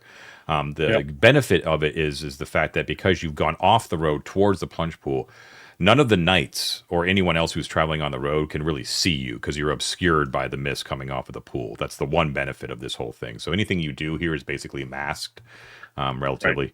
Right. That's the case. So it's just a big white cloud of water and noise and, very cold water. So before we just jump in, I think we need to, I don't think we ever did, scout the perimeter of the pool a little bit. Like, can we get behind it? Is there can we see, in the rock face where a tunnel might be? Or is there a place where the pool is visibly bubbling out or sucking down in a vortex or something that might indicate what we're looking for? Matt? So, well, first of all, okay, it took you, which might be clear, it took you 4 hours to get to this point. So it's 12, it's noon right now when you start that investigation. If you want to do, now there is no way to ford the river at this point. So you can't do a full circumference of the plunge pool. You could only do like the eastern side. But doing that, I would say, would take you a turn. And it's just, all it does is get you more drenched. It's so impossible to see. It's like you just can't see. Like the whole thing is a massive vortex. You know what I mean? Yeah. So it looks to you like if you just sort of went into this pool without any sort of ability to breathe or swim or something like that, that it's basically instant death. Okay. Well, let me ask you, Ted. How I wasn't paying attention when the functions of the ring of swimming were read. Yeah. How long does that last? How many times can you do that? What's its duration? I believe it's just while I'm wearing it, it works. Let's see, where did I put it here? So you could swim up for 4 hours before needing an hour of rest. Right. So it doesn't cease functioning. It's just like you get tired after 4 hours. But that's constant swimming though. So yeah, I I was about to say, like at the very least, I could ford the river. But yeah, I could. Does this count as hurricane force? Oh yeah, I mean, like it would it would function normally here. You know what I mean? You could overcome the strength of the falls by wearing that ring. So why don't we use, instead of using Elizabeth's thing to scout, let's tie rope to you. Yep.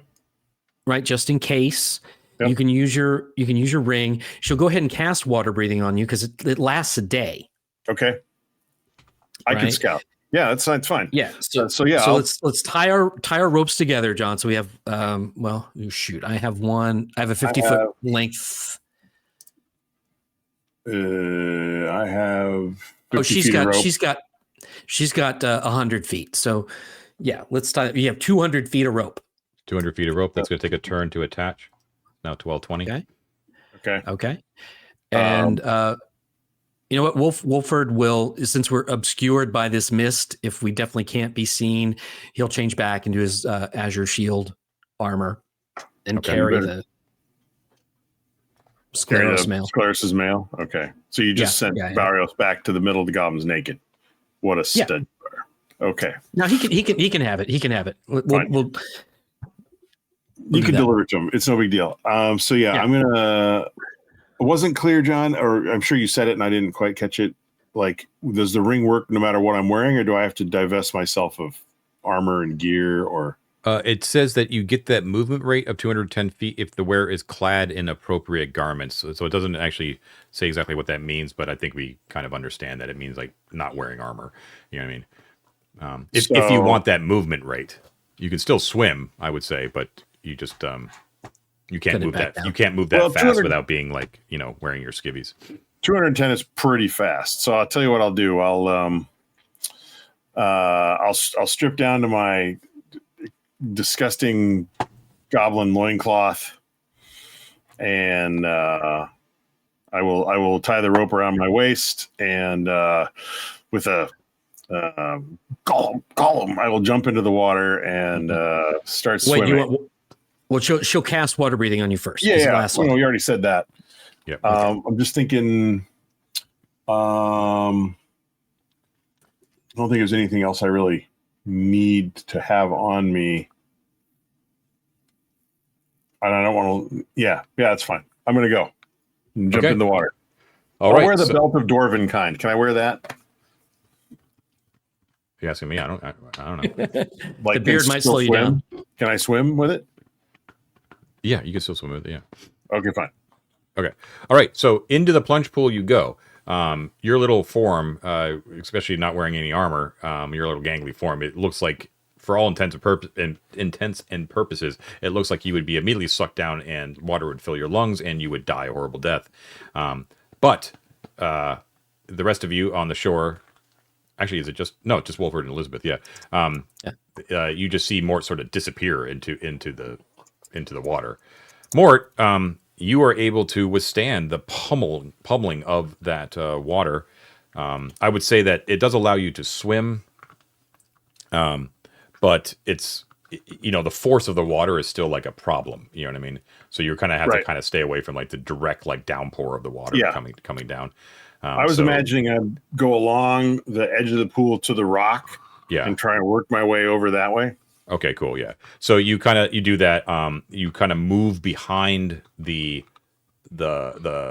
fall, and you're still underwater. But at that point, you do see that there is 2 tunnels at the base of the pool.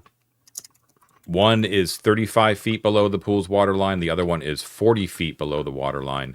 And they do sort of disappear into the ground. And you can definitely feel that there is the force of the water, the force of the falls hitting the plunge pool is creating a force that sort of directs that water into those tunnels. So it's likely, like, if you should decide to go into those tunnels, you would be whipped through them at a fast pace, at like Goonie style. You know, I remember when we were exploring the pool in the Arden Trials of Arden level, we found it's got it marked on the map here. I think there's two holes in the pool marked, and I remember you describing a lot of force in the water. Mm-hmm. And there's a current in one direction in the lake. So are they directly above one another? Or are they like this? Or no? So the 35 foot down, the 35 foot down one is like on the more western, and the 40 foot one is more towards the east. So you would probably come across the 40 foot one sooner. Right. I'm actually interested in the western one because that one I think it comes up right next to a set of stairs that gets you out of the water and away from the turtle. Well, how do you know which way? How they? You know, I don't. But that's my. If I have to choose, and that's how I would choose, is the western one. The western one is that's the deeper one too, right? No, that's the shallow. You come to the deeper one first. He said, the 40-foot one in the eastern side. Correct. Okay. So, having established that access is possible, do we want to send Elizabeth through with her spell on her? I think if we're doing it, let's do it. Okay, so she will. She will. and explain, Yeah. and then she could change into a porpoise. Yeah, well, Okay. she's got to cast spells first, right? A 'Cause turn you can't cast them passes once for your she's- exploration, Mort. What's Okay. that? A turn passes for the exploration. Yeah. You guys see Mort emerge from the mist, like Ursula Andress in Dr. Yes! I was literally about to make the same joke. No. Or Halle Berry if you're one of the kids these days. But So awesome. Okay, Thank you for that's that, great. John.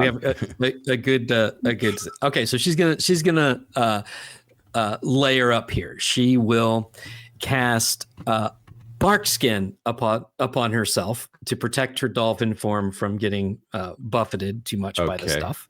Uh-huh. She's going to cast water breathing on Wolford so that he won't drown. And last thing, right before she goes dolphin mode, is she's going to cast protection from plants and animals on herself, because that's the only person she can cast it on. And that's a 7 turn. 1, 2. And that's a 7 turn jam. 3, 4, 5, 6, 7. Okay. So her job is to go in and out fast to make that spell count. Yeah, or to to try to get there. I mean, she's gonna take the rope in her mouth, lead it trailing behind, so everybody can kind of hold on and So make you want to their go way with as her well. now? I think we should. Okay. Well, okay. Then Mort has to put all of his stuff back on. Although we could stick it all in the sack, actually. But no, you want to go in the sack? No, I don't want to go in the sack. He'll put all his stuff back on and just accept that he's going to swim slower. But he'll be pulled by a rope. So okay. I mean, Okay. Wolford's going to be basically walking along the bottom of the water wherever he goes. So Okay. we're already like that. So everyone's So going we in at do the it- same time. Is that right? Yeah, Elizabeth will go in. We'll be on the rope. We do need to be like in a line though, otherwise we'll jam up the tunnel. So, yeah. Okay. But so basically Elizabeth first and then the rest of you guys behind. Yeah. Yeah. All right. So Elizabeth polymorphs into a dolphin like mid leap as she gracefully sort of swan dives in and like changes into a dolphin and splish into the water she goes. Is she holding like the rope, or is it just the rope on the people who haven't changed? We've tied it No, to her. she would hold. Yeah, she would hide it to her fluke. Okay, Yes. all right. So like the rest of you guys dive in as well. Yeah. And you're able to kind of sprout the water world gills on the side of your neck as you're able to suck in water. Sweet. And resisting the mighty strength of the falls, you duck underneath and you follow the dolphin down. You are going towards the 40-foot down one. Is that right? The eastern. No, the western. You are going to the I western think it's one. the western one that we want. That's what Okay. I think. Okay, cool. So you go down. It's so easy to kind of like once you find it and you kind of focus your attention on getting to it. It just the current just takes you into it, and you're just kind of sucked in like a pneumatic tube, just like and in you go.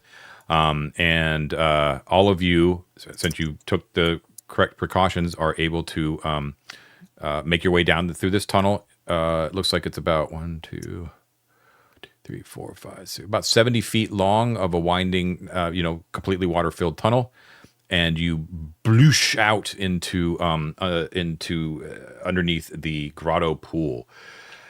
As you surface, who has been here? Mort's been here, right? I think that's the only person. Yep. Has Elizabeth been here? I don't know. I think it's only Mort. She has. No, she's been here. She's She's been been here? almost as long as Mort has. Okay, cool. Yeah. So you are taken in again by the majesty of this area that you in. There's that luminescent moss that sort of hangs from the ceiling that provides like this really sort of shadowy illumination that sort of glitters off the water, right? The massive face of Arden faces you from a distance across, in the middle of the chamber where the water kind of goes up to her lip. Remember, there are those platforms. So there's the staircase that goes down to the water that's right in front of you. Yep. Actually, it's not right in front of you. You're just to our kind of left. emerging like right in the middle, in the center of the western part of the grotto, and you immediately feel the pull of the current. Now, the only person that is able to resist that easily is Mort, wearing the ring of swimming. But even Elizabeth with her dolphin ability, it's difficult to fight that current. It's definitely pulling. You have a moment right here because you kind of locate like where you are, that this is the place, like this location right here. This is where Gorand and Rin met their ends. Like right here is where they died. Diving for shinies, which you probably, as you kind of emerge into the pool itself, you would probably see that down below, that there is still some shinies down there. Oh, yeah. Mm-hmm. Mort remembers, because Mort got some of them. Now, disturbingly, as you're sort of floating there, you do indeed.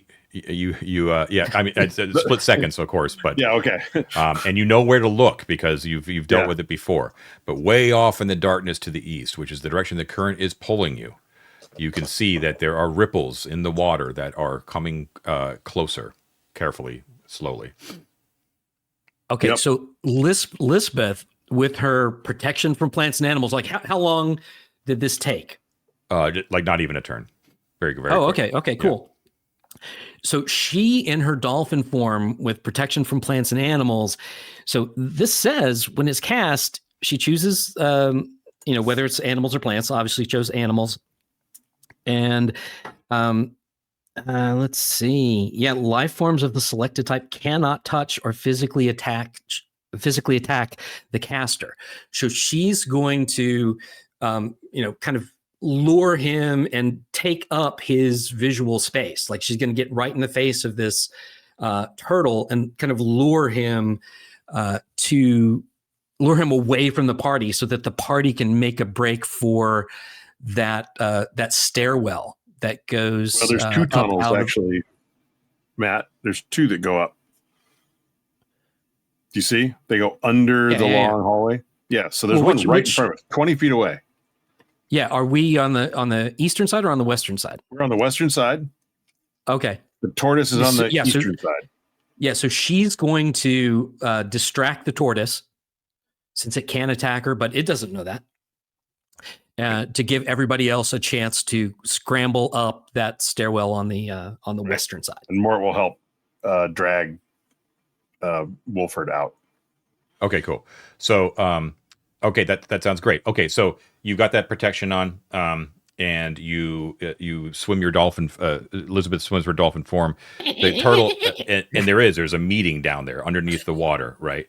It's just like the very top of the snapping turtle's like craggy shell is the only thing that's breaking the water, but its massive maw like sort of comes out, out of the darkness and just opens up, like those big like eagle sort of beak that it has, it just sort of like opens up, and it attempts to snap at the dolphin, but its neck sort of turns at the last second, and it just sees like its baleful eye as it sort of peers at Elizabeth with hatred, and it keeps attempting to swim, maneuver itself into a position where it can just gulp her down in like one bite, but can't do it. So you kind of keep it busy over there on the eastern side, and there's all this sort of splashing that the rest of you guys sort of notice. So Mort, you have no problem. Wolford, I'm tied to him, so I can't pull him. Yeah, you're going to try to pull him, but this is a goblin with a big, hardy human Thorkin dude. Well, it's a 16 strength goblin. Oh, okay, fair enough. And Wolford's no slouch either with his belt of giant strength. Oh, you have the belt of giant strength. Well, that makes a huge difference. Okay, all right. So you got them big old flat feet. Yeah, I don't think that would. Should there? No. Like even if he has to like hard scramble across the crawl on the ground, he could do it, right? Like there's got to be stuff. That's true. All right, like rocks and things that he can just like pull himself along. I think you can do it. If you're crawling along the ground, why don't you roll me a d6, Wolford, and you want to get a 1. Oh, I got a 5. Okay, so on your scrambling, you do not come across any fancy stuff on the ground. But you do manage to drag your wet asses out up the stairs and into the halls, the hall of the trials. I can't believe we're back here. This is amazing. Yes. Welcome back to Arden Vul. Awesome. You are in the hall of the labors. So it is brightly lit in here as you sort of emerge, dripping. Should we be under the Hall of Labors? Huh? We should be under the Hall of Labors. You are. In the you're right. That passes underneath it. Yeah. I'm sorry. I just misread the map. You're absolutely right. So never mind. So you're going to emerge in those passageways where you met Lyda for the first time. Right. Yeah. Oh, hey, she's. We have to check the calendar. She's almost healed. I did. It's 2 days away. Sweet. Almost, man. Yeah. All right. So once the rest of the party, I guess it's just two of them, are out of the water, she's going to use her dolphin snout and dig up all the shinies and just toss them up onto the stairs. Okay. Fair She's enough. got let's 7 turns. Well, 6 turns left, I guess. Yeah. All right. See what she can find. That turtle's going to be so pissed. I mean, there's. Can you imagine just trying to bite something and it just never working? Can't imagine. That's a bad day if you're a turtle. It's a bad day. Biting fish is your only thing. He's going to, start questioning his whole life. Poor guy. Okay. So yeah, there's a number of cool stuff. I think given enough time, I would say probably 2 turns if you're wanting to get everything. Is that cool with you? Yeah. I mean, she's got plenty more than that on her. All right, I'm going to call it on her 3 protection entirely, based on the encounter with the turtle as well and scrambling out. So that's going to put you squarely at 1 p.m. Okay, so we'll end the session here with just the tally of what you're able to drag out of here. Cool. Okay. Yeah, I guess you could kind of push it up the steps. We'll say you can do it. All right. Well, It's just can toss help it with her mouth. retrieve things out of the water as necessary. Yeah. All right. Give me a second. It's what stuff wasn't quite prepared for, but I can do it. I can do it. Rin and was it Gorand? No. Rin and Goran were the ones that died here. Okay. What? So what are you asking? One of them got eaten, and one of them died and fell to the bottom of the pool, I think. Yeah, Goran got eaten. Rin was torn asunder. Okay. Okay. So you find there's a modest looking brooch. It's made of silver and it takes the form of 2 crossed daggers. Okay. That's one thing. Okay. This is all by everything I'm about to tell you is on page 850. 850. We're deep into the book here. Okay. Did you find anything here the last time? Yes. What did did you find? The sword. There was a glowing Ignis. We found Ignis. Ignis. Okay. Was that what we got here? No, not Ignis. Thought so. It was on this level, but you No. didn't find Ignis underwater. Yeah. Oh. Hold on. I can. Do you want to pause it, John? Was it a silver scroll case? Yes. Okay, that's what I thought. Okay. Okay. So that's no longer on the list. Okay. You find there is a platinum statuette of a discus thrower. That looks quite nice. It's 375 gold piece value, a slot worth. There is a steel cooking pot that is filled with 438 ancient silver pennies. So that's basically 438 modern GP of the same weight. And that's wrapped. Yeah. Okay. Which is wrapped. And then whatever Rin and Goran dropped, there was something. I don't have that information. Is this where we lost Ignis? No. I think we lost it, and you picked it up. I think that was one of the things you recovered. Oh, okay. We can listen again. I'll find it. Yeah. There's a battered but still usable Arcantian legionary short sword, so it's just a regular short sword. There is a shield, a round shield that has 2 crossed arrows on it, embossed on it. Okay. And there is a very exotic sort of ornate helm Sweet. Yeah, it's made out of like precious. Well, I don't know. I have to look it up, but you could. I'll just tell you right now. It's magical. I don't know exactly what it looks like. Fancy magic hat. Yeah, Got it. magic hat. Yep. It's a helmet though, not like a circlet or a crown or anything like that. It's a helm. Okay. Let's say it has the big fuck off crest, the Roman crest. What do you call that? Oh yeah, absolutely. Not spittoon. What's that called, Ted? Starts with an S. Big I horse don't hair. remember.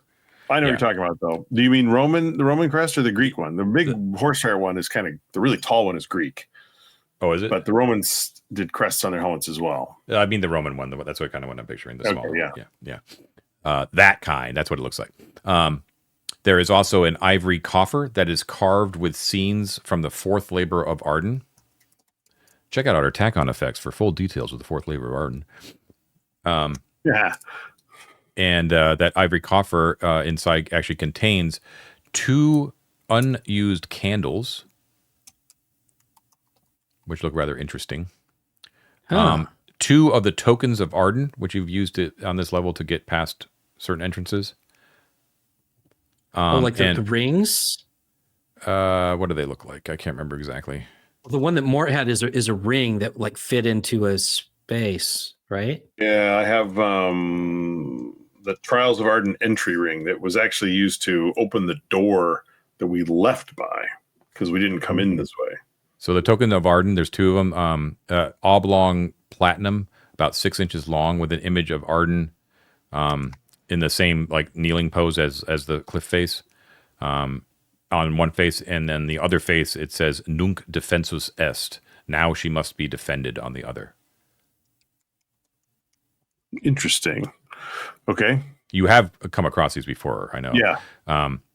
This is all found in the coffer. So there's the 2 candles, 2 tokens of Arden, and then that was in the coffer. You also find a pair of rare bottles of Arcantian apple brandy. Ooh. Pour one out for Avaricios, who would have been very psyched about that. know.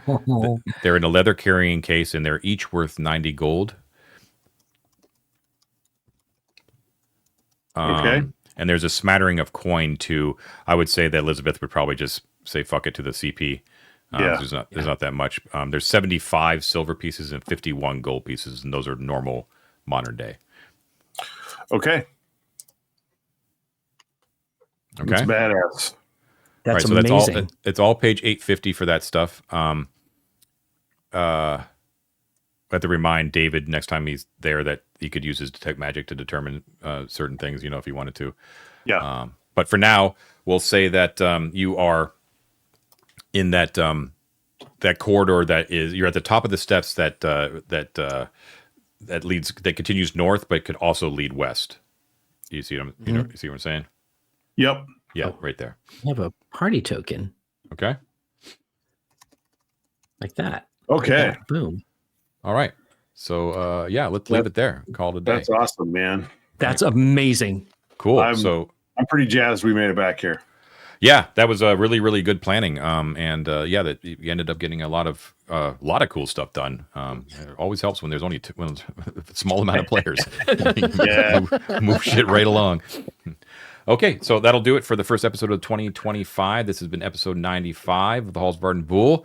And everyone out there, you've been watching and or listening to 3D6 Down the Line, the most criminally underwatched actual play series on the internet. You can help that not be the case by spreading the word and liking and subscribing, hitting the bell icon to get notifications every time we publish new material. If you have the wherewithal and maybe a little extra cash from over the holidays, hook us up with a Patreon subscription. You get a couple of cool bennies, access to some exclusive Discord server channels. Our Discord is free to join for everybody. We've got a lot of fun stuff going on there at all hours of the day. A lot of great community there, a lot of cool people. And do check out our lone publication at the moment, Feats of Exploration. It will help any of your old school games. I can guarantee it. So check that out as well. And thanks as always to all of our patrons, our explorers, our delvers, and of course, especially our conquerors. Take it away with who those fine folks are. All right, everybody. Well, I'd like to welcome Han Dandler to the family, who joins James Boyle, Stephen BKK, Doc Jones 73, Snords, Jackson Bates, John Hooker, Kayla Ripley Wolf, Zachary Hall, Saps, Papa Bear, Zach Shiflett, Mercury 605, Ruben D. Collar, Dave Rosser Jr., Andrew, Dakota Nielsen, Cam, Steve Quisenberry, Brad Naden, John and La Logan, Kabrowskis, Magic Meat Machine, Tom Leary, Phil, Jeff Tokach, Nick, Terry Barney, Eric Lawson, Mando NZ, Faisal, Ted Gast, James Doig, Nefarious Gamer, Grunt, Andrew Schroker, MM, Michael Schilling, Stefano Di Maiolo, Ash Gabrielle, the Hex Brawler Twins, Summon Toast, Dragonheart Adam, Scott Yearsley, Mech Jack, Kick Maniac, Dire Grew, Tom Eric Garrettson, Not Matt but Not Least, Matt Mason, Matt Gardner, Matt Koenig, and Matt Young. Thanks. You, everybody. Yes, thanks as always to all of our patrons for your continued support. We really do appreciate it. We look forward to another very fun year of adventuring, and we will see you all next time. Have a great week, everybody. Take care. See ya. Thank you, John.